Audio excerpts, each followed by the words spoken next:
If you're just tuning in, I'm Justin Zaremba, and this is NJ Cannabis Insider's Countdown to Legalization. Joining us for our first panel are regulators who continue to shape the cannabis regulation both in New Jersey and in other states with adult use legalization. Joining us today are Jeff Brown, head of the New Jersey Department of Health's medicinal marijuana program, Andrew Brisboe, the executive director of the Michigan Marijuana Regulatory Agency, and Sean Collins, executive director of the Massachusetts Cannabis Control Commission. Gentlemen, thank you for joining us today. Good afternoon. Pleasure. There.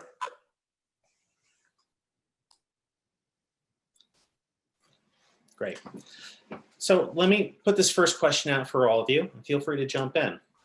What are your concerns with respect to the growing number of concentrates on the market in adult use states, including products with THC concentrations in excess of 35% or greater?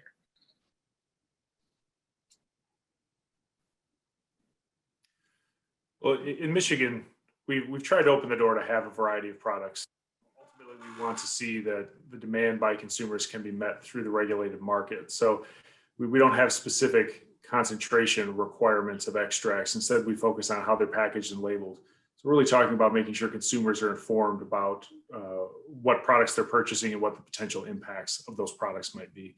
And specifically, when you're talking about medicinal patients as well, some of them need higher potency products to treat those conditions. So we don't necessarily want to limit the market in that way, but look at the standards and ensure that there's consumer confidence in how products are being labeled and awareness about what they're getting and what the potential impacts might be.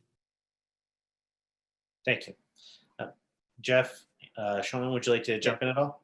So I could just speak, from looking at it from the medical context in New Jersey, we introduced the first more concentrated products into the market, I believe, in 2018.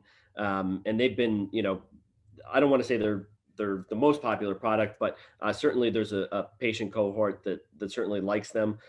There's certainly an argument, as Andrew was saying, from the medical perspective, for concentrated products. We have patients who maybe, smoking whole flower might not be the best route of administration. So a concentrate, whether it's something that can be vaporized or otherwise, can be a better choice for those patients.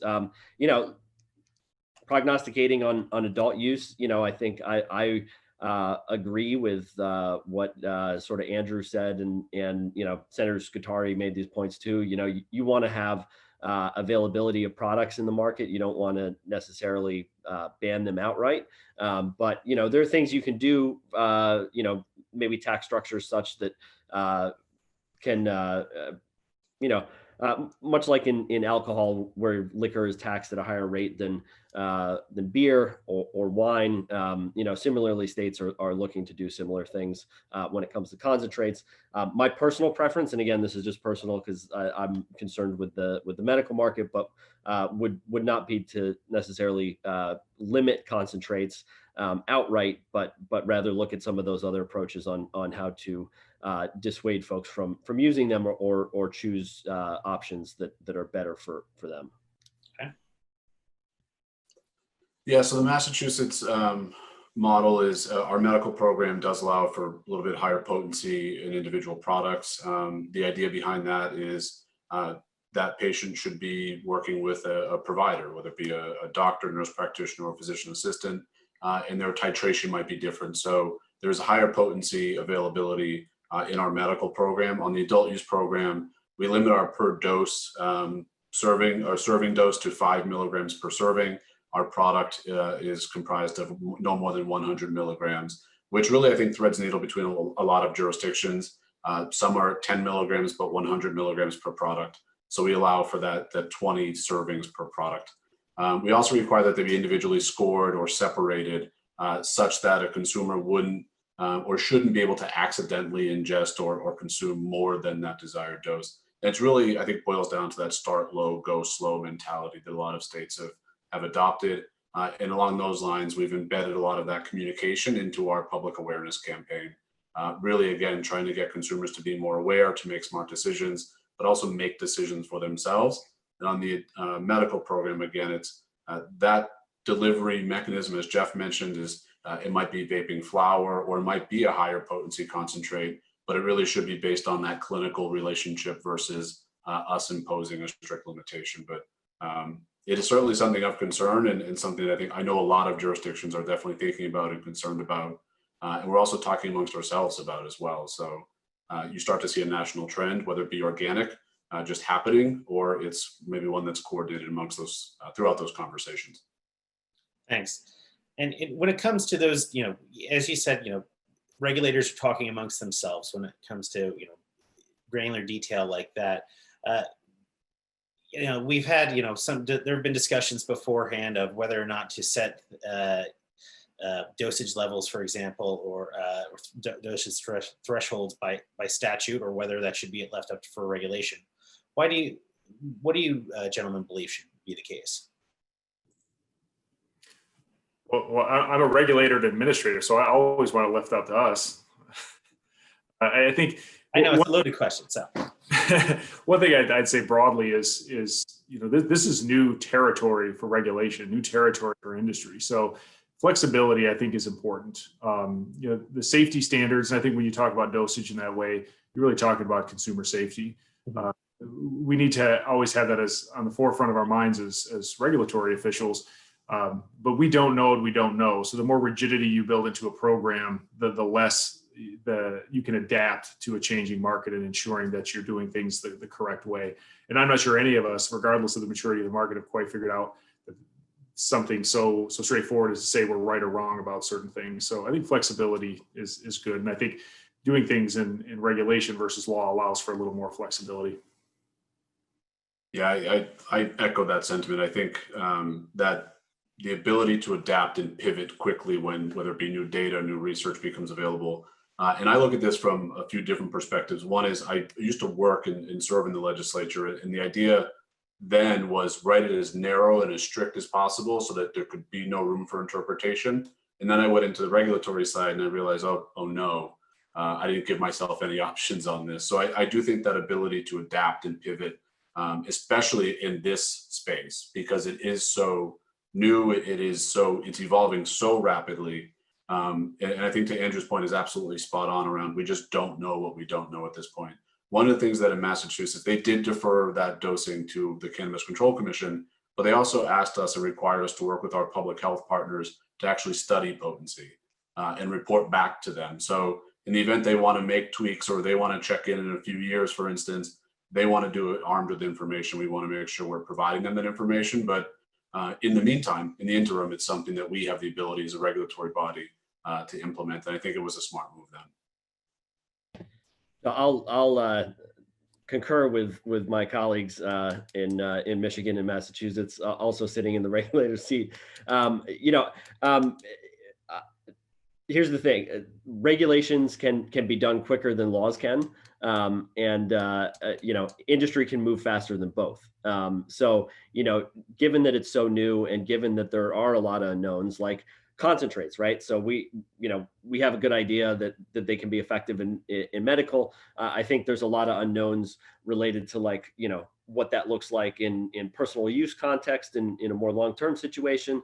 But there might be concentrates coming to market that we don't even know about in the next year, right? And whether or not they're captured by current law or regulation has yet to be seen. And so I think you need to put into place structures that allow you to adapt quickly. And sure, there are some things that should be addressed in statute, but a lot can be addressed through regulation. And just, I think one of the unfortunate, an unfortunate bit of history we have in New Jersey is that the actual original medical law provided for a good amount of flexibility, and it was used to sort of stifle the program by Governor Christie's administration.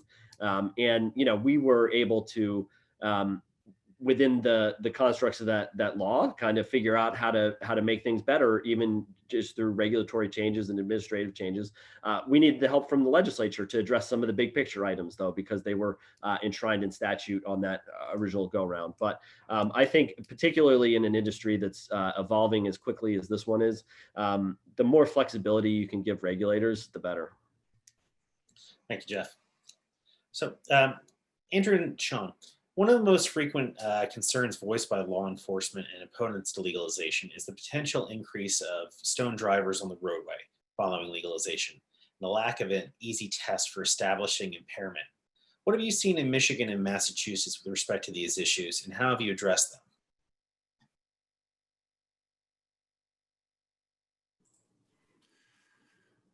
So our program is still relatively new. We've only had legalized sales since December, so I haven't seen any revised data that might be able to make sort of a causal link or a tie between legalization and how that's impacted roadside driving. But, I think one of the things that's important to consider is whether legalization in this context is really creating new users and more access, or really just trying to divert people from an illicit consumption means into a regulated one. So I think it's a tough question to answer. I think these are important questions. And one of the important factors, I think, is gathering data and analyzing that data and using it to drive decisions. We haven't done as much with that in the state of Michigan as I think we should. So we're going to continue down that pathway. But, there certainly need to be concerns about public safety issues and public health issues when it comes to more normalizing the use of cannabis products. So I think that's an important question to ask, but I don't have a direct answer to it from our experience yet. This is something we've talked quite a bit about across state and local government. And I think what is important here is that this is a all hands on deck required exercise to get our arms around. And there's a few different ways we've looked at it as a Commonwealth. One, certainly we added elements into our regulations about requiring whether it be labels, on the products themselves, that this would impair your driving ability, do not operate heavy machinery, requiring training of bud tenders to notice the signs of impairment. It's similar to a TIPS certification in alcohol context. So we tried to get at every opportunity we could in our regulations. We also have adopted, as I mentioned earlier, a public awareness campaign. And one of the major themes is around safety and safe use and safe storage of product. But again, it's really trying to drive a message to consumers, to parents as well. And there was a special commission that was established in Massachusetts, comprised of a lot of those relevant agencies. So the state police, local police chiefs, the ACLU, the NAACP, the trial bar, the defense bar, the district attorney. So again, really the AAA was also an element of a member of the commission, as well as a toxicologist. We met for a number of months and of course, did not come up with a solution or any one solution. What we did notice though, was there's some data gaps that do exist across our data collection methods. So for instance, a DUI drugs is not a DUI cannabis necessarily. A school suspension for drugs is not necessarily a school suspension for cannabis. So really getting to some granular data, as well as ambulance calls, getting the right coding, I think, is important. You might also have noticed in some jurisdictions that have legalized, calls to poison control go up. Well, that makes sense given that we require the number to be on the label of our product. And also what that indicates to us is that you might be removing a stigma of cannabis. And so folks are willing to call because it is legal. So again, we haven't certainly resolved it. What we did notice is that there is a need or expanded need for drug recognition experts. There's an expanded need to just train our police officers in recognizing the end goal in our exercise is really to get impaired motorists off the road. So if we're able to train our officers to identify that, step one is certainly to, again, remove them from the roadway. Step two would be to be able to prosecute any charges that might stem from that. But getting to step one is obviously a critical juncture there. But we haven't solved it in Massachusetts. We continue to explore it, and we continue to watch what's going on in other states as well. But we think we've got a good baseline of some improvements we can bring to our statute. But to be clear, we did take a vote and decided as a group unanimously that you don't drive better while impaired. Thanks for clearing that up. It was necessary. Yeah. So curious also, Andrew and Sean, have you seen any data in your states? I know, Michigan is far more of a developing market than Massachusetts, but have you seen anything in the data with respect to underage consumption? Any impact there? Well, I think that public health surveillance data is of critical importance as well. And again, that'd be an area where I don't think we're collecting enough information directly related to this. But that information is already out there. But it's, again, relatively early for us to say whether that implication is there. And I think one of the points Sean made on the last topic is relevant as well. If the utilization of cannabis becomes more normalized, are people just more willing to be honest about it as well? Is the data, some of the data skewed in that regard, that you're just hearing more about it? So I think that's something to be cognizant of. But again, it's pretty early to tell what those implications are going to be. But that's one of the key focuses is ensuring, and as part of the regulatory program, making sure it's very clear that limiting access to youth is a part of what we're doing through the regulatory program. Yeah, and we've one of the things that we're really proud of too. It's based in our statute, so I have to give our legislature a lot of credit, as well as the voters for that matter. Is putting a real stamp in a research column. We've developed and built out a small research team. It consists of 3 people, so small but mighty for sure. And one of the areas that we have looked at is youth consumption and youth access, and it's something that we've really just begun. So our intention is to set a baseline and monitor against that. But that's going to be, I think, hopefully our contribution to other states is that we do have some really strong baseline data.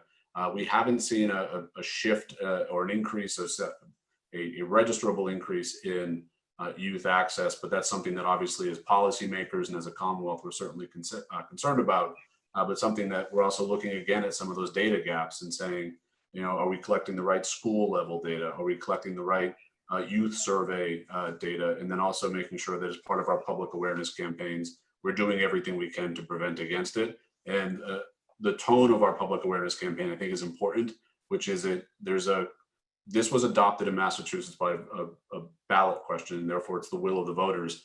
And so it really acknowledges that and says we all have a responsibility as a result to implement this responsibly and do it, especially for folks with children. Talk to your kids. Here's some toolkits to talk to your kids, but it's not this is your brain on drugs tone. It's more of an adult conversation of we all have an obligation here. Let's do it responsibly. So, and that was intentional. Again, really to drive home that youth access concern. Thank you, Sean. Jeff, I'm curious. I want to circle back to something that Senator Scutari had said earlier, that subject to availability by dispensaries, he foresees with enabling legislation going into effect that there could be potentially a very quick turnaround in terms of making the adult use market available to folks, residents of New Jersey. Is that realistic? So I'm sorry to throw some cold water on what the senator said, but as he was saying that, I pulled up the latest inventory numbers. If it happened tomorrow, I don't think we have an operator that would be ready to start selling adult use. They still have a lot of work to do. There are some who have been expanding, and there are some who haven't expanded as much as we would have liked. We've been pushing the industry to expand for medical period on its own since I came on board in March of 2018, and we've seen some operators that have been successful in doing so. We've also seen a lot that haven't. I'll give you a perfect example of this. We put the opportunity to open satellite dispensaries on the table in March of 2018.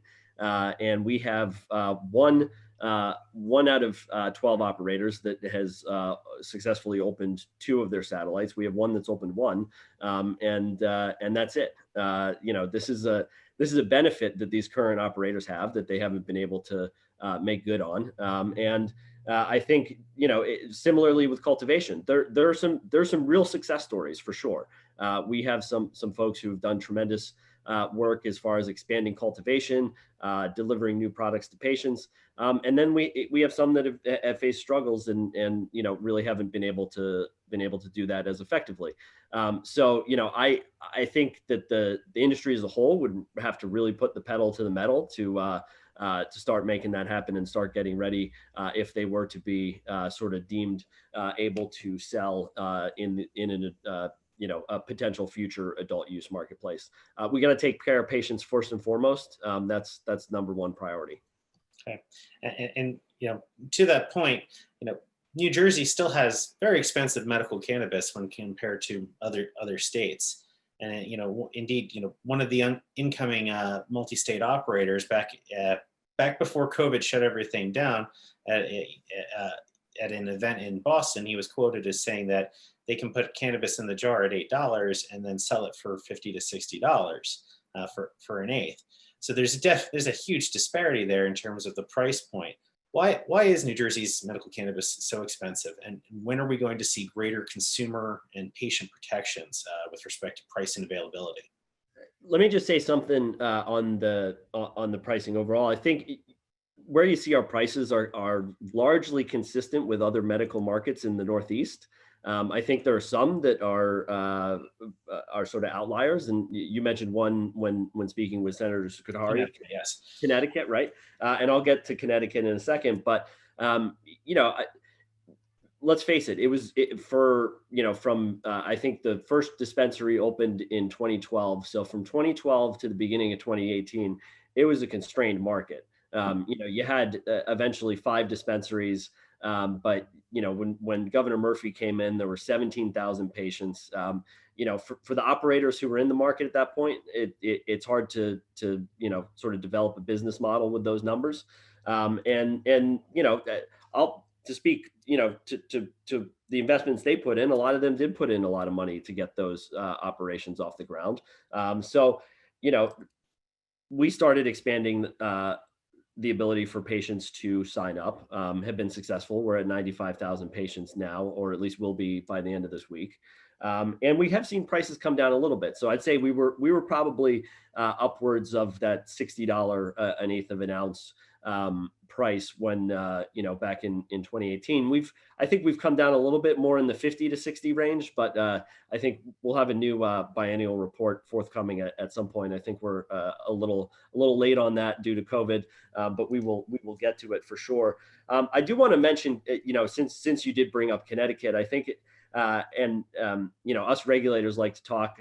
Sean and I have talked, Andrew and I have talked, the three of us have talked, and I was able to connect with our colleagues in Connecticut earlier today.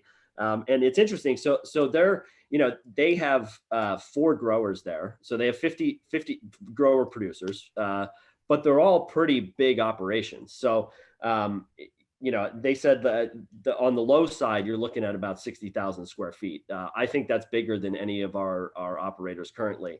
And, just on our discussions, I think for their 50,000 patients, they're at about where we projected we wanted to be on the low end in our last biennial report. So, they have, even though they only have 4 cultivator producers, their supply is actually really good for where the demand is. And I think that's how we get prices down. Eventually businesses are businesses, right? Regardless if they're medical marijuana businesses or personal use cannabis businesses, they're businesses. They're going to be self-interested, just like humans are self-interested. They're looking for profits. But what you want to do in sort of trying to regulate supply and demand is you want to get it so, sort of the power balance lies slightly on the demand side. And so in order to get those profits, they're incentivized to align their self-interest with those of patients or their consumers otherwise, right? And so I think that's what we've been trying to do. I share the senator's frustration with the holdup with our 2019 RFA. Certainly there's there's more to come in that regard, for sure, even in medical alone. And we got to strike the right balance when it comes to supply and demand, and that's the same when you look at adult use as well. Generally, as states transition, and this was true out west too, in Colorado, you see prices kind of rise as demand outstretches supply, and then as supply comes in line with demand, then you see prices start to drop a little bit. So we haven't quite hit that inflection point in medical yet. I'm hoping we can continue to push the current operators, continue to expand the market, and continue to expand competition. So we have those more product availability, more competitive pricing, and continue to deliver reforms for patients. Thank you, Jeff. And just to clarify, what's the current patient figures in the New Jersey program? We'll hit 95,000 by the end of this week. It was on Monday. It was 94,000. Okay. And Andrew and Sean, to what extent have you seen any impact on the illicit market by legalization in your states? Well, I mean, one of the main goals is to have an impact on the illicit market and tamp that down. The quantifying the illicit market is a little bit of a challenge, but in our first year of legalized sales in the state, we're approaching about $1 billion in total sales between the medical and adult use market. And I think we should be there by the end of the year. That's certainly an impact. That's $1 billion that's being spent in the regulated market. That's a significant portion of that. One can only assume consumers still would have been purchasing products in the illicit market. So we have improving in the number of access points and trying to make sure that our regulatory program is addressing the needs of the consumers in a way that allow them to find access through the regulated market. I think you still see some challenges. One of the main challenges we faced is the sort of unwillingness now of law enforcement to continue to pursue illicit operations. They sort of take the approach that it's been legalized now. This isn't really a law enforcement issue anymore. So we've been trying to clarify that we still need assistance with illicit market commercial operations and taking action. And relevant to some of the conversation you were having earlier about home grow, we have very liberal provisions in the state for home grow, which prevents kind of a safe harbor environment for illicit operations as well. When you look at whether surrounding states have legalized access, which most of Michigan's border states do not have very robust programs. So that creates a little bit of an issue as well. So we make sure we have funding available for combating the illicit market. So I think it's natural to see a quick expansion of that. But if you replace it with consumer options through a regulated market where you can ensure the safest possible access, that's really the main tool we're using to combat that influence. Yeah, and I think similar approach in Massachusetts. And I think Michigan's also done a really great job with a lot of the social equity program elements that we share. That I think is a statutory priority as well. And but one of the elements is to try to. A lot of folks look at it as you've got to eliminate the illicit market. You've got to eradicate it. I look at it as I think migrating it into your legal market where you're able. So part of our statute is if you have a previous marijuana offense in your background, unless it's elevated with a firearm or selling to a minor, then we don't look at it. If it's either one of those previous two, then you're automatically excluded from our industry. But that is so we don't, I think, unfairly eliminate or withhold folks from the industry and probably keep them in the illicit market if that's where they want to remain. We also are looking now in our most recent round of regulations, expanding delivery operations. So our medical programs allow to deliver, and we're now going to dip our toe into the adult use delivery side. Knowing that is ultimately a low barrier to entry capital license type, it shouldn't be too expensive. We have two models that we're looking at. One is purely a courier model that would basically courier the products from a licensed retailer. The other is allowed to wholesale inventory as well as white label their own product. Might be a little bit more expensive to build up. It might be a better, more sustainable business model.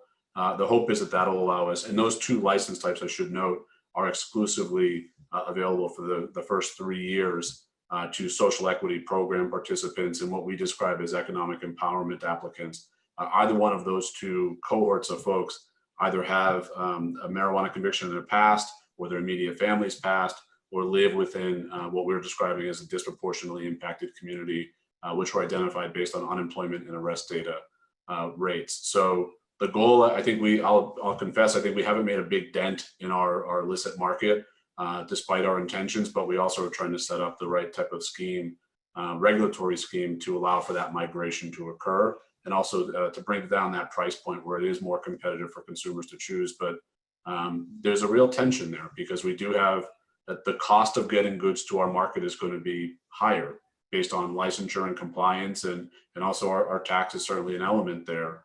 But I know that over time, if we can continue that trend and continue making our market accessible and available to folks, then we should ultimately be successful in migrating it. But Andrew's right as well as far as that law enforcement partnership where the illicit market is now competition for some of our licensees, and they're looking to us to say, what are you going to do about it?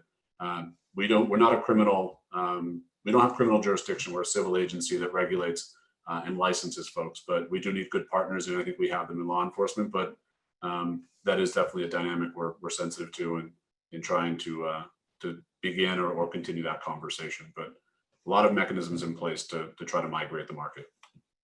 Thank you, Sean. I have one more question for myself before I try and hit a couple readers' questions. Jeff, hoping you could jump in on this. Sean mentioned the models that Massachusetts is looking at when it comes to delivery. Where are we at with delivery in the Garden State right now? So we have 2 plans that are under review. I'm hoping that we get some more submissions because when you say 2 plans from 2 different operators, yeah, right? from 2 different operators, that's correct. So we put out the waiver, I believe, at the end of June, if I'm not mistaken. Authorizing home delivery. As part of that, ATCs have to submit a plan to us on how they're going to do that, how they're going to continue to comply with many of our rules mainly related to security, inventory tracking, things of that nature. How they're also going to comply with the home delivery provisions that are in Jake Honig's law, which was signed in 2019, because we certainly want whatever they do to be in compliance with what's in the statute.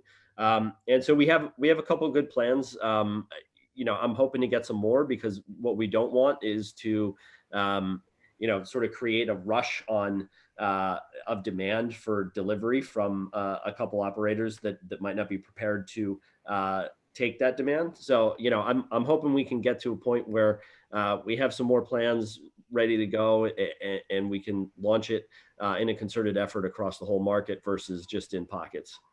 All right. Thank you, Jeff. And I have a reader question here from Chirali Patel. Are the states currently planning or thinking about federal legalization? How will this impact the medicinal market, especially in New Jersey, with it being the pharma capital? So I'll jump in on that one first. From the medical standpoint, I think New Jersey has tremendous potential and opportunity to be a leader in that space nationwide. And I think it's a when interstate commerce happens, not an if. Whether that's 10 years or 20 years or 5 years, but I think it'll happen. I mean, let's think about this. There's over 400 acres of licensed space of cannabis being grown in New Jersey right now. It's just has low THC, so it's called hemp, but it's the same plant, right? Hemp is cannabis, and it's being grown across the country fully legally since 2018. And so, you see more and more states legalizing outright. You see more and more states going forward with medical programs. I think we'll get to interstate commerce, and I know that the Jake Honig's law provides for a really good framework for us to move forward, not only looking at like the New Jersey medical program as a thing unto itself, but also how to position it for the future when potentially we could export goods and services homegrown here in New Jersey elsewhere. The other thing I'll mention is thinking about interstate commerce, you got to think about the price, the cost of producing cannabis, and generally cannabis is pretty cheap to produce. You'll see it, because I love that quote you said. It costs us $8 to produce, and we sell it for $50 or $60. That's honestly the estimates that I've seen. It costs even less than $8 an eighth to produce. Jonathan Calkins is a drug policy research, and he developed a model, an estimate in 2010. He said it was like $200 to $400 per pound to produce. The Reason Foundation, which tends to be more conservative, they updated that and tried to add in a cost of compliance. Generally, a conservative think tank is going to try and really get in all those compliance costs and show that in a legal market you do face an added cost, and they came in at like $550 a pound. In New Jersey, wholesale is $3,000 a pound right now, and retail is $6,000 a pound. So I mean, you look at the cost. So even if you say, the cost of compliance is double what it is in other states in New Jersey, you're still below $1,000 a pound to produce, and you're able to sell that retail for $6,000 per pound. With all of our operators being vertically integrated, I mean, that's you do the math, right? And when you talk about interstate commerce, you have states that might have a climate that's much better than New Jersey for growing cannabis. Maybe land is cheaper there too. This is something that I think a lot of Northeast states are going to have to contend with once we get to interstate commerce. How is that going to impact our markets? Should New Jersey have a legalized market? So there's a lot to consider there. I think, given for New Jersey specifically, given our history with the pharmaceutical industry, given our strong healthcare industry, I'm really excited for some things that hopefully we can get going over the next couple of years here, specifically related to medical.